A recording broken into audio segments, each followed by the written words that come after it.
I'm absolutely obsessed with embedded Linux and Yocto, as you'll soon find out. The agenda today is I'm going to look at the state of the embedded Linux world prior to Yocto, and then sort of say, why did Yocto come in, and basically, what is it? We're going to see it for real a little bit. We're going to go underneath and what it looks like under the hood. And then I'm going to explain a concept called layering and the magic of Yocto layers and what that really gives to you.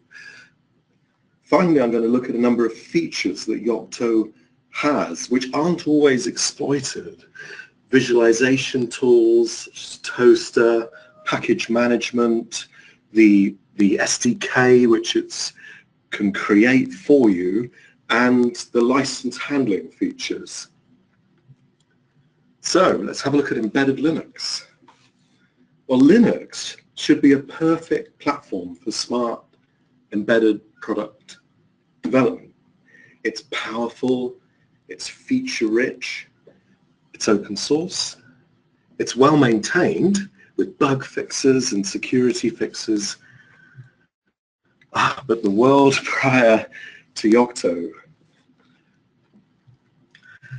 development has historically been pretty difficult. There's been no standard sort of distribution like you'd see in the PC sort of side. There's no Ubuntu style. And there's been many different approaches with different capabilities and build systems and development tool sets. And it's been really hard to standardize on one approach, especially if that approach has been dictated by a CPU vendor or a development board manufacturer. So you basically found you had two choices. You could use the Linux that was provided by the CPU manufacturer or the development board manufacturer, or you could get a consultant in, such as Refer, to create custom Linux distribution for your hardware target. But this was really beset with problems because the CPU or the module provider's Linux was often, to be fair, pretty poor quality. They're very much focusing on creating great CPUs or great modules. Their embedded Linux was often a sort of like a, we must have this sort of offering. And it may not be very easily updatable or extensible. If you get a consultant in, you've got, well, for a start, it got more difficult over time as the requirements for your product actually got more complex over time. But also, you'll find that quality would be hammered out whilst you and your clients actually watched. You know, you were creating something from scratch. And updating was a problem. And these are smart devices that need often to be connected to the internet. So if it was created by a consultant, it would never update. Bug fixes, security fixes just wouldn't happen unless you ended up doing it yourself or you got the consultant back in. If it was your Linux was created by the dev board or the CPU manufacturer, you might find it gets updated, and that would be very much dependent on them as to whether they were putting the effort in to give the support that was required. Enter Yocto. With Yocto, really everything changes. Yocto is a custom embedded Linux distribution builder. And Yocto actually builds all the parts needed for a full embedded Linux system. It builds the cross-development tool chain, which it needs to build all the rest of the parts. And then it can build all the parts of your system distribution, from the bootstrap loader, the kernel, the root file system. It can even build a dedicated software development kit, which then you can use as a platform to build your application.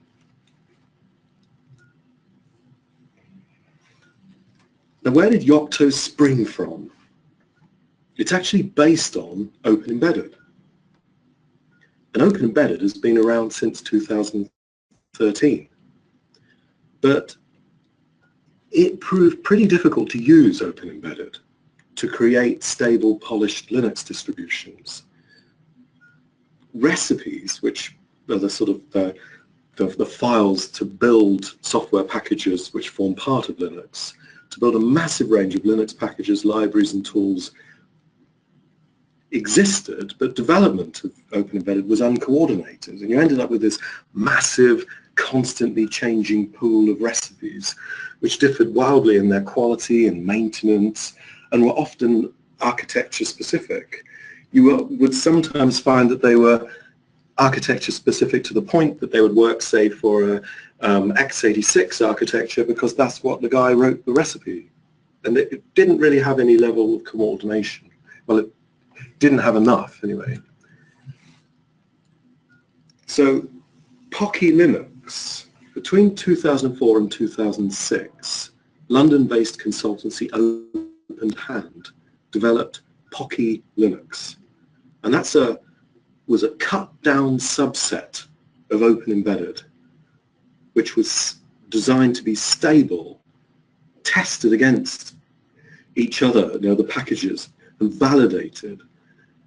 And they added a regular release process, a 6-monthly cycle of releases.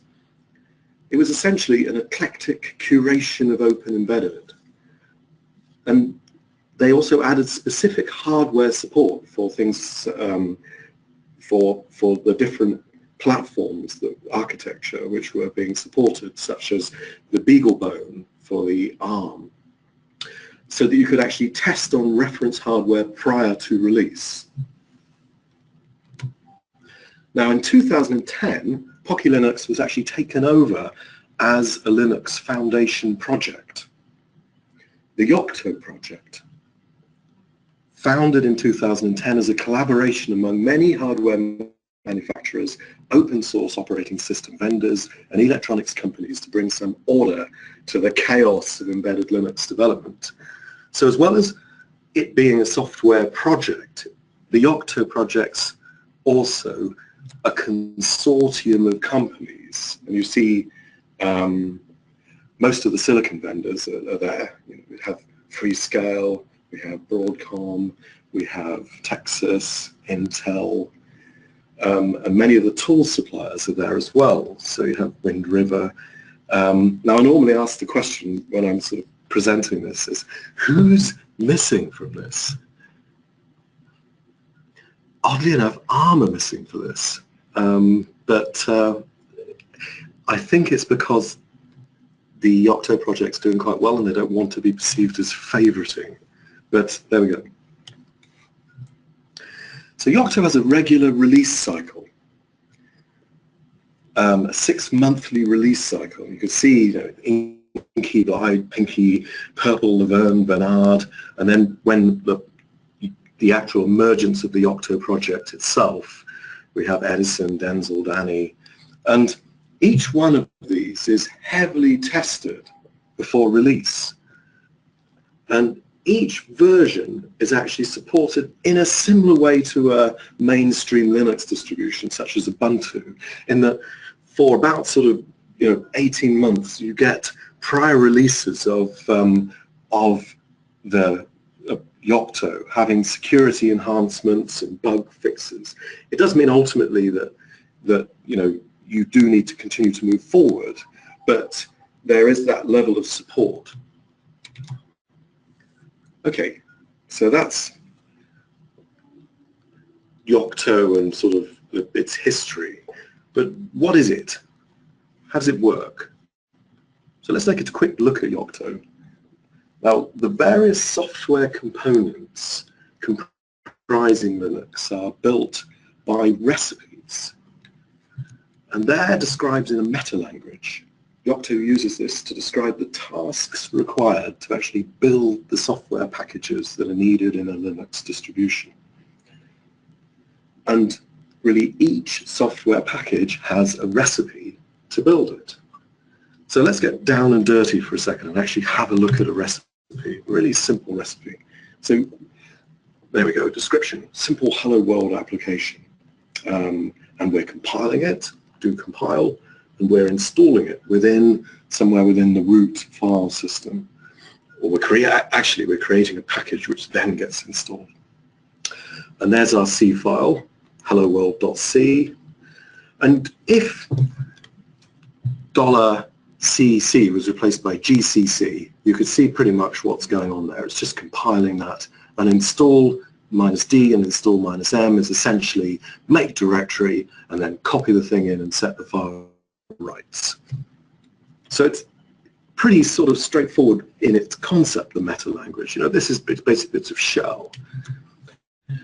But it can, obviously Linux is a fairly complex system, get a lot more complex. And this is just a snapshot of a small subsection of one recipe where there's quite a lot of Python code going on.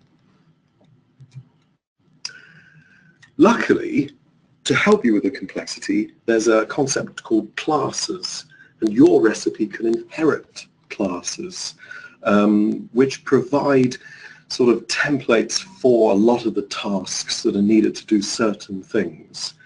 So for instance, Richard Stallman, who Free Software Foundation, has created a Hello World package, which can I think it's about 120 files long. It says Hello World in every possible language. Anyway, it's an AutoTools package. And the recipe for this, as you can see, is mainly sort of rubric. It's grabbing it, it's giving it a license, it's giving an MD5 and a SHA-256, you know, of that source once it's dragged it in. And then inherit AutoTools and get text, which it also needs. And it will just build that because it's using the AutoTools class to build it.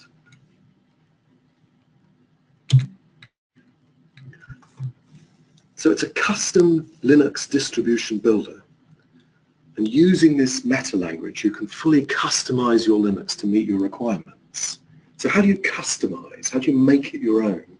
Well, you overlay changes to an existing recipe to do things such as change configuration files, patch source packages, make corrections. And this is where absolute masterstroke comes into play with meta layers. So overlaying is done using layers of metadata called meta layers. So let's look at why this is so clever and look at the world without meta layers for a second. The build route, or the open embedded classic lifecycle. So this is sort of how you would create your custom Linux. You would start off with your build system. You would add in your customizations. You would turn the handle, i.e. you would start the Linux builder. It would build. It would break. This is the embedded Linux world. You would fix it, build, and it would run. Time passes. Your product has got out the door, but a new version comes out. Perhaps it's actually fixed a lot of the things you had to fix. It's updated, it has security fixes, there's new versions of libraries, a new kernel. You can't update it because your changes you've actually made to the actual build system, base system itself, you're essentially stuck. Now with layers, the Yocto box comprises of layers. There's actually 3 within POKY to start with. So you add in your customizations in a higher level meta layer. You append metadata to the recipes beneath, but you don't actually change those recipes. You turn the handle, build, build, build. It is the embedded world. Break. So you need to fix something. You put your fixes in that overlaid meta layer. You don't actually go and make those changes within POKY itself. You build, runs. Fantastic. So layering, though, can help you keep your custom Linux distribution up to date because you haven't made those changes within the system itself.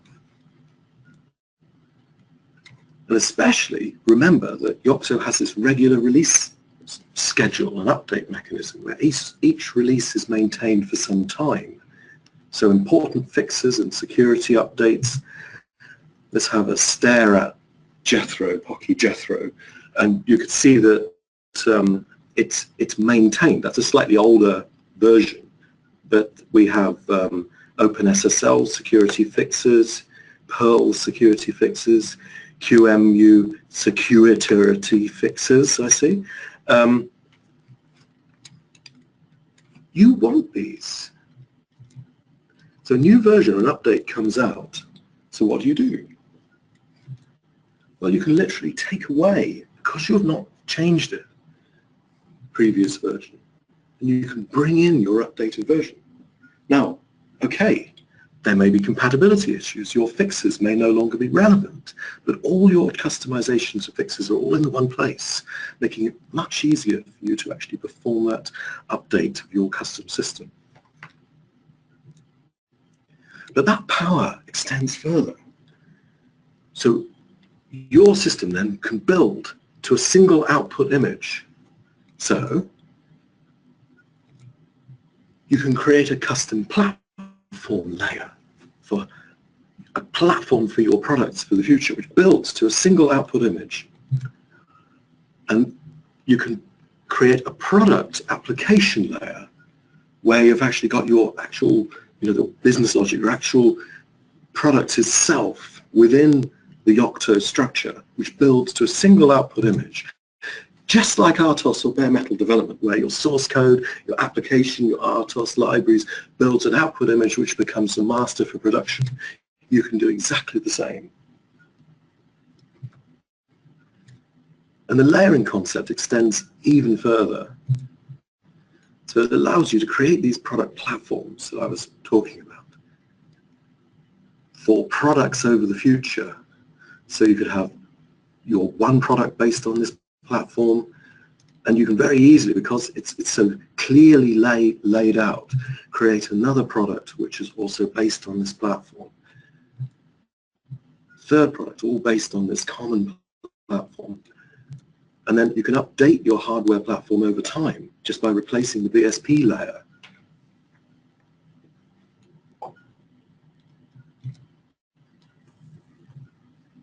Okay, let's look at some of the other sort of features of Yocto.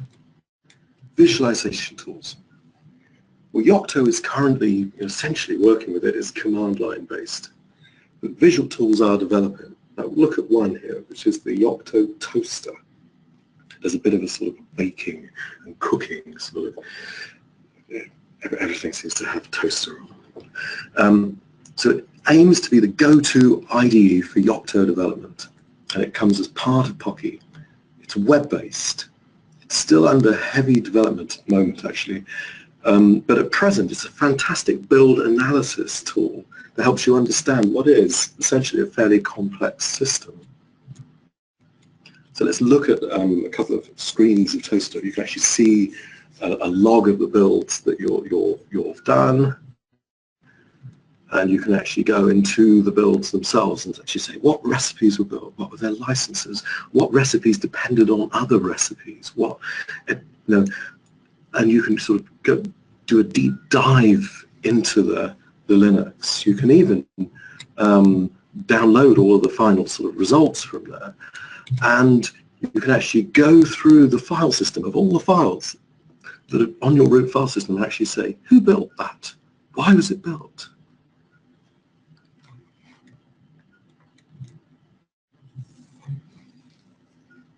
So let's have a look at package management. Now Yocto creates packages. Its build tool Bitbake absorbs this metadata, works out tasks to run, runs them, and then packages the result. So once all the packages are generated, these are installed into a root file system and the final target image is created. And by packages, I mean sort of standard packages that you see in Ubuntu and and Open and SUSE. It works with RPMs and it can work with debs.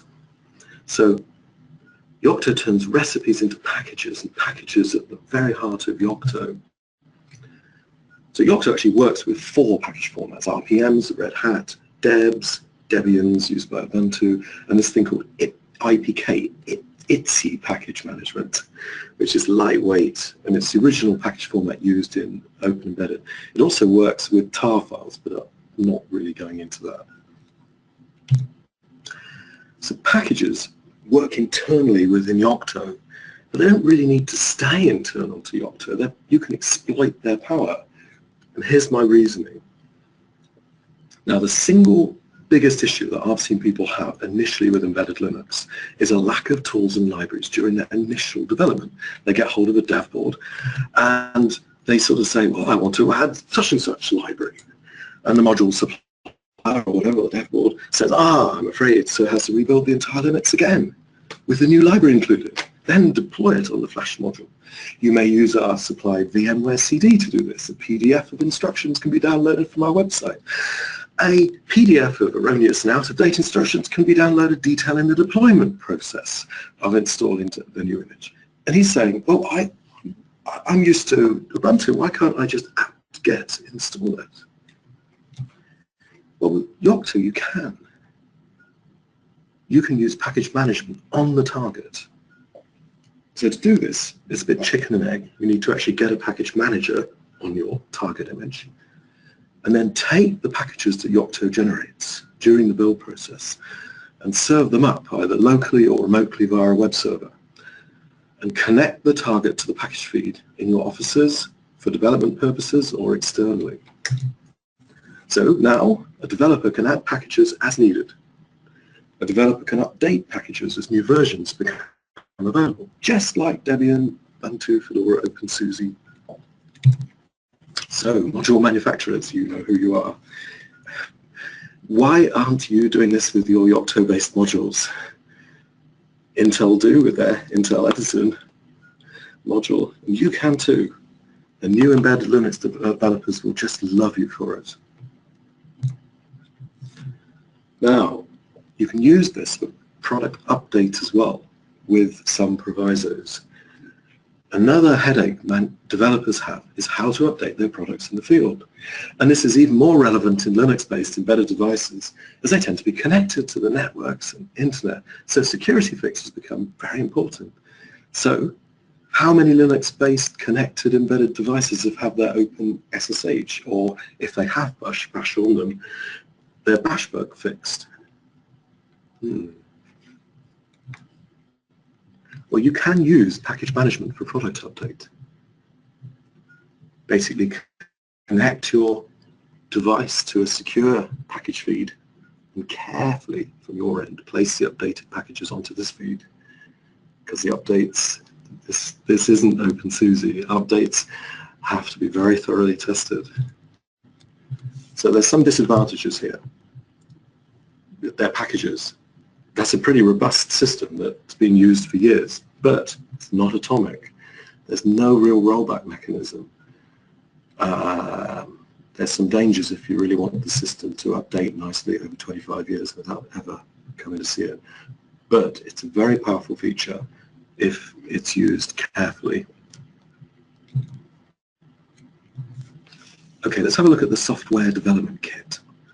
Yocto can build a standalone software development kit for your target. The Yocto ADT, the Application Development Toolkit. And it contains cross-dev tools, and it contains a sysroot for your target with libraries and headers that you need to develop against. And if you're developing kernel drivers, it contains the kernel source and everything that's required there. And the ADT can be installed on a Linux system without needing Yocto to be present. In other words, it can actually generate it, it can spit it out, and you can use this for all of your developers can use this. Now, that's a set of command line tools, but the Yocto ADT and ECLIPSE work very well together, and it provides a visual cross-development environment, and it's pretty sophisticated. Once set up, it's can single-step debugging, breakpoints, watch points, and it's as simple a matter as just downloading ECLIPSE and just starting that ADT and then starting ECLIPSE and then working with the cross tool chain. Just a couple of example pictures here. See, I'm connecting, there's a console that I've connected as well. And I've even got my file system up. But it's very powerful. Okay, well finally, don't run away. I'm talking about license handling. Yocto provides features to help you do this simply. To know the licenses of software within your system and to ease the satisfaction of your open source duties. Okay, so what are they? Well, you must provide the source for all of your GPL packages.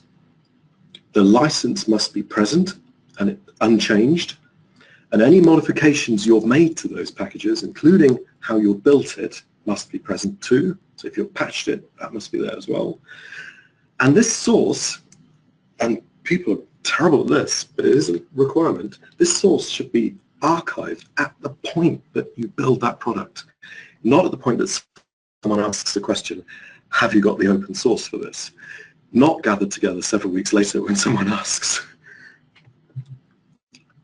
So Yocto provides features to make this simple, to help make this simple. It can collate all the licenses that you are used to create your Linux system. So you can actually see if there's any licenses that you don't want to comply with the terms of. It protects you from accidentally using source packages containing altered licenses. It actually validates all the licenses for all of the source packages that are downloaded. You can exclude source with licenses that you don't want to have in your device. And you can make it automatically archive all that open source code with the patches and changes at the point of the build. So you can actually satisfy that requirement. So to summarize, Yocto is here. And that's a good thing. It changes the way embedded Linux products are developed. It's conceptually clever, especially with layering and some of the really nice features built into it, such as package management. It helps smart devices to be more easily maintained, to move forwards over time as platforms of products, no longer creating custom one-shot products. And Yocto has an emerging set of fairly powerful tools, including visualization tools and a standalone SDK that partners well with ECLIPSE. But with all this power, there does come some complexity. Thank you very much.